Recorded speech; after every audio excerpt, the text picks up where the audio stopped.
What's up everybody, I just want to let you guys know that I am still doing sessions pretty much every day, so if any of you guys are interested in booking a coaching session, then go ahead and click the link below, as the prices are cheaper than ever. Also, if you do appreciate these art of videos and you want to see more, then please support me on Patreon or by joining the YouTube channel.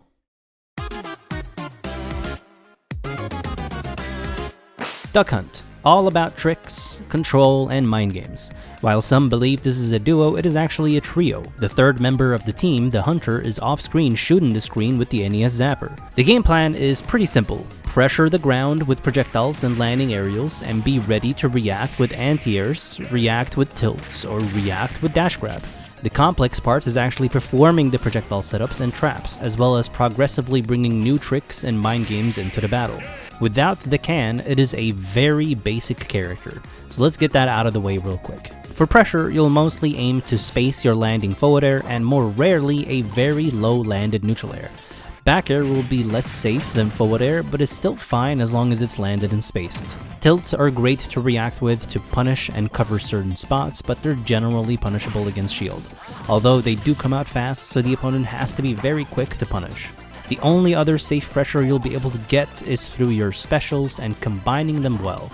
Knowing different setups will obviously also help with stage control, pushing advantage, and combos.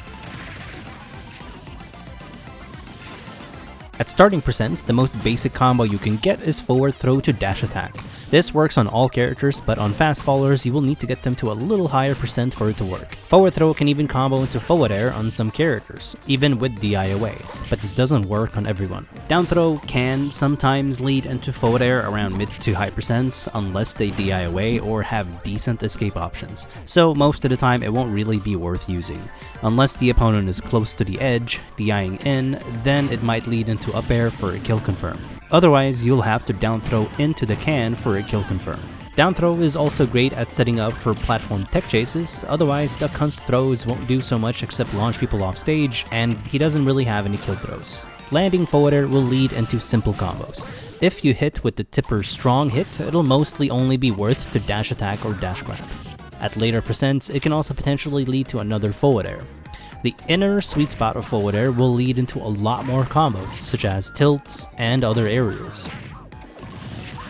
Back air will just be a stronger version, so it's mostly saved for anti-airing and killing cornered opponents. Landing neutral air will lead into jabs, tilts, grabs, and dash attack.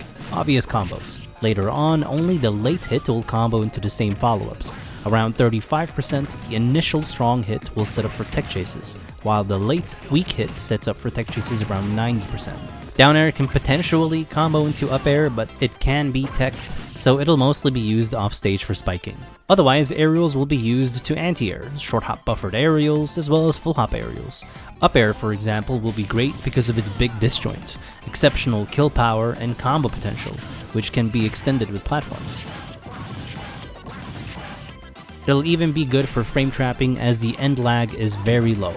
You can even try to jump and delay the up air, fast fall before the third hit to drag opponents down to the platforms for extended combos. Forward tilt will set up for tech chases around 35 to 50%, while down tilt will almost always force the tech chase starting around 40%. Up tilt is disjointed, making it great for catching a ton of aggressive landings, and it can combo into up air or at least frame trap. Dash attack will just launch opponents for landing punishes or to give you time to set up pressure. For some reason, however, the late hit will launch behind you.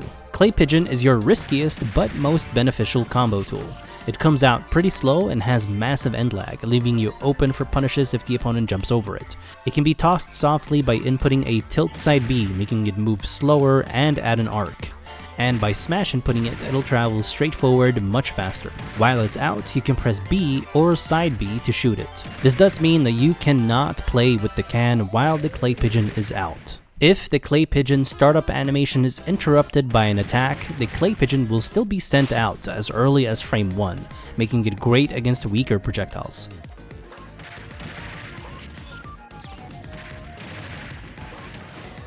It also might clank with a move and either deflect or get destroyed. Destroying it can still hurt the opponent and will also hurt the dog if close enough. Shielding the clay pigeon makes it pop straight up, making it risky for the opponent to jump since you can shoot it to anti-air. Otherwise, you can also shoot it immediately as it hits or just before it hits the shield for pressure mix-ups. You can also wait until it falls on the ground for mix-ups or specific tricks. At starting percents, clay pigeon can combo into up tilt up air. Clay pigeon to up smash is also true on all characters, otherwise it'll pretty much combo into anything. At mid percents, it'll also connect into aerials, and in some cases, if they DI in or have a big body, you might even connect a down air for an early kill. Otherwise, it might connect into back air, especially if you learn how to slightly delay the shot on the clay pigeon. In fact, you could chain clay pigeons together if you learn how to delay the shots super well. It'll start working around 40% and will obviously be easier on bigger bodies. Against floaty characters, you might have to full hop and finish it early, as well as against some middleweights and fast fallers it might be too strict to pull off, and it'll only be worth it to maybe chain it once.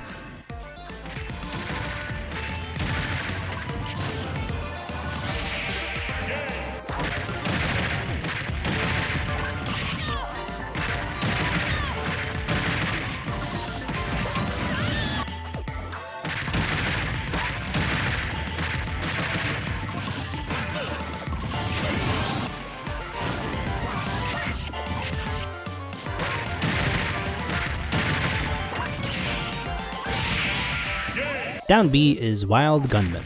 5 different gunmen can spawn. Red Scarf, Lanky, Black Coat, Sombrero, and Orange Coat. The ones that stand out are Sombrero, killing earliest but has the shortest range, and Orange Coat, killing second earliest while being the fastest shooter. Each gunman will spawn on frame 6 and will have the same amount of health.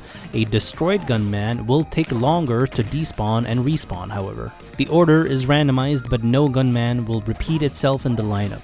Thankfully, the differences are not too dramatic for it to really matter which one will show up. While the gunman is active, it is a hurt box, which means that it can block projectiles. And if an opponent hits them, you can potentially punish them easier since they'll be stuck in hit lag. Something good to know is that Lanky and Black Coat will still have an active hitbox even after they die. This can even be used off stage. Spawning a gunman will give you a higher chance of 2-framing if the opponent hits the gunman. Not only will the gunman potentially cause jumps for you to punish, but it'll also allow you to combine your pressure with landing forward air. If the opponent shields the shot, it could true confirm into a grab, but it depends on who's shooting and where you're standing from. Another huge way gunman gets value is as a landing trap. Spawning a gunman to cover a specific spot where the opponent is about to land could force some reactions like double jumps, landing and shielding, and so on. And because the shots are transcendent, they cannot be beaten out with landing attacks. You can also spawn a gunman, dash grab the opponent, and wait for the shot to combo into up airs. So, except for killing with up air, back air, and neutral air at really high percents at the corner, offstage edge guards, and smash attacks, not much else will kill, so you might struggle with this unless you learn how to use your can properly.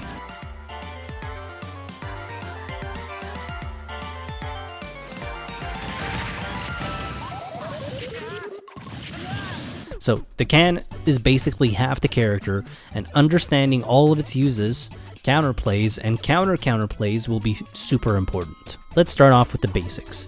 It's a projectile that spawns on frame 1, so it can trade whenever the opponent isn't doing a true combo. You can B-reverse and wave bounce the can for mix-ups. However, after kicking the can, you'll be vulnerable for a brief moment if the opponent runs underneath it. With each ping, which also is frame 1, the can gets heavier and will fall to the ground faster and will gradually travel a shorter distance. On the 8th ping, it goes into the blinking phase, meaning it's about to blow up. The can is an active hitbox that will detonate on contact, unless it's still on the ground. It can be attacked by anyone, including yourself, and is launched according to the attack's standard launch angle, which can help you send it much further. You can also launch the can and then quickly ping to cancel the launch. The can's pinging direction is also influenced by the attack's launch direction. Once it spawns, it will ping in the direction that it was spawned, but once an attack hits it the other direction, it'll start pinging in that way instead. The only time you can't ping the can is when a smash attack is active, or if the clay pigeon is out. You can, however, throw the clay pigeon and shoot it just as it comes close to the can once for mix-ups. So right off the bat, there are some pretty strong basic applications to how can could be used. Because it spawns at an arc and can be pinged to go higher, it'll stuff out many aerial approaches while also pressuring grounded opponents. Combine this with Gunman and you can amplify your pressure. The can is also amazing against projectiles. The first projectile that hits the can will launch it away, but any kind of follow-up projectile will be completely blocked without moving the can until it's pinged. Alright, so next up is basic combo applications. Obviously, it is possible to hit people into the can with any set of normals, throws, and even Gunman or Clay Pigeon. All of your throws can launch an opponent into the can if it's properly lined up. If you get hit on the left side of the can, you get launched to the left. Get hit on the right side of the can and you get sent to the right. So it's not like you have to keep track of it spinning. Obviously, you can get really creative with these setups and make combos that travel from one side of the stage to another. Of course, the most important thing to learn with the can is its usage in neutral both defensively and aggressively to stand a fighting chance against the entire cast. For effective aggression, you'll ideally want the can close enough to the opponent where it'll be really hard for them to react to its ping.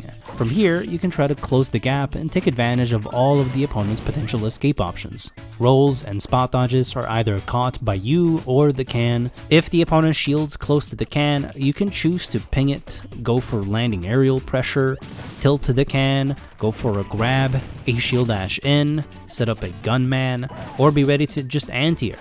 And because you can ping at any time with so many potential options, it's just very hard to consistently play around this situation. Basically, the can will typically always force a play from the opponent, and it's up to you to attempt to either react to them or adapt to them.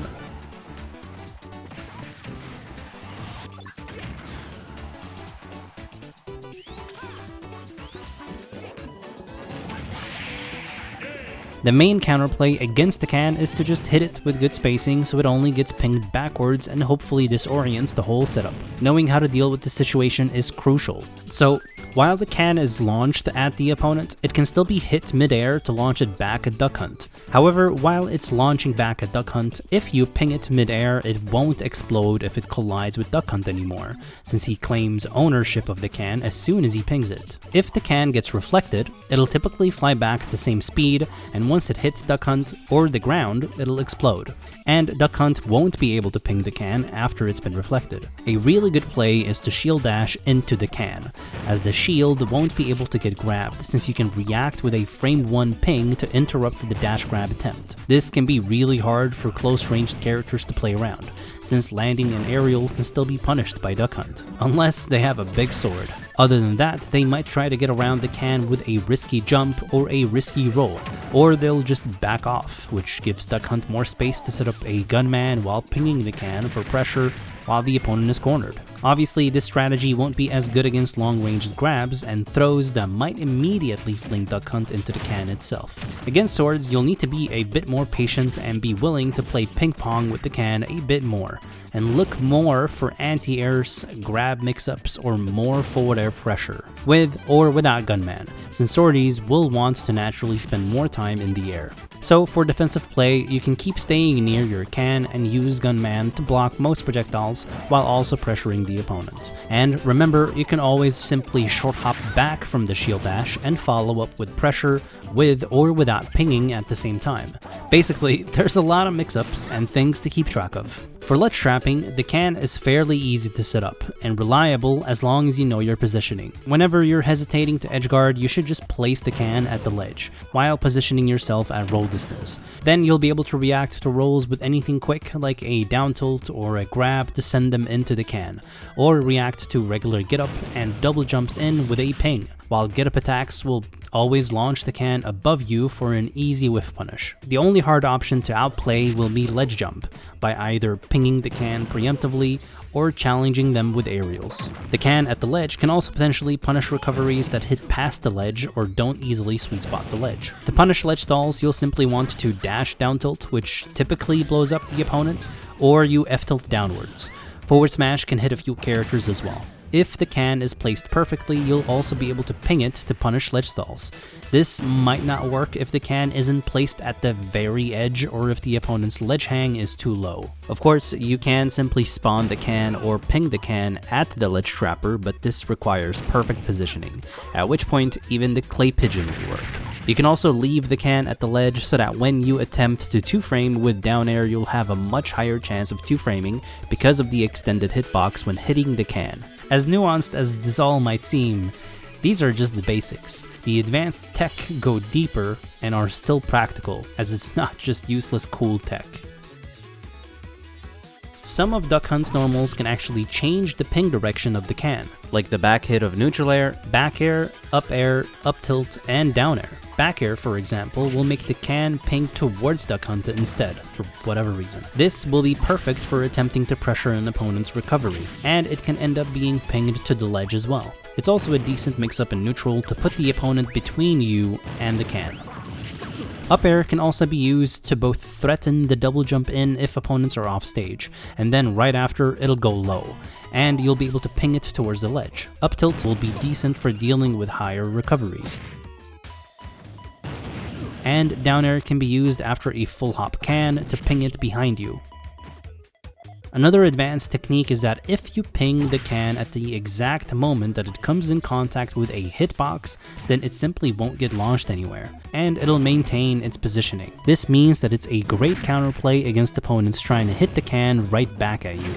This technique can also completely nullify a ton of projectiles, and once you've pinged it with good timing and done this successfully, it'll store the knockback of whatever previously hit it, so even a simple jab will launch it in its original intended launch angle. This isn't just exclusive to pinging against opponents' attacks. Duck Hunt can set this up with his own normals too to store knockback.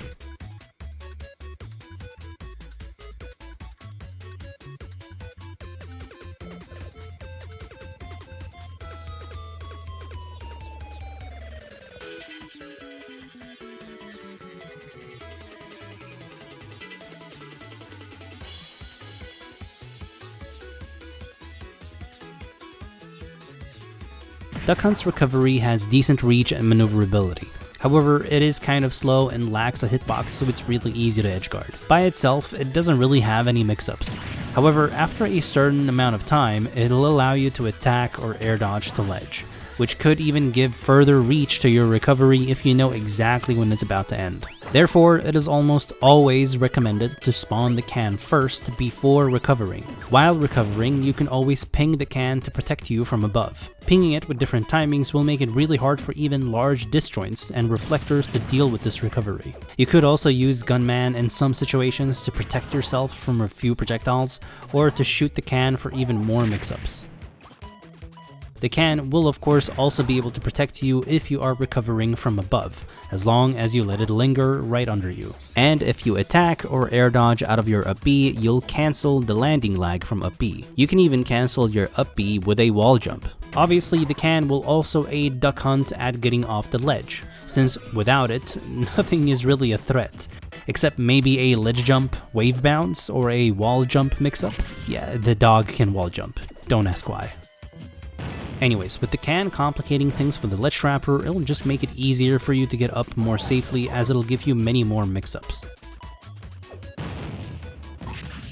Especially since Duck Hunt's get-up attack can actually lead to a big punish. If you don't have the can already on stage, you could also do a few ledge mix-ups that are very risky. Thank you guys for watching. If you enjoyed this video and you want to see more, then please help me out on Patreon or by becoming a member on YouTube. Also, let me know in the comment section below which character you would like to see next. See you next time.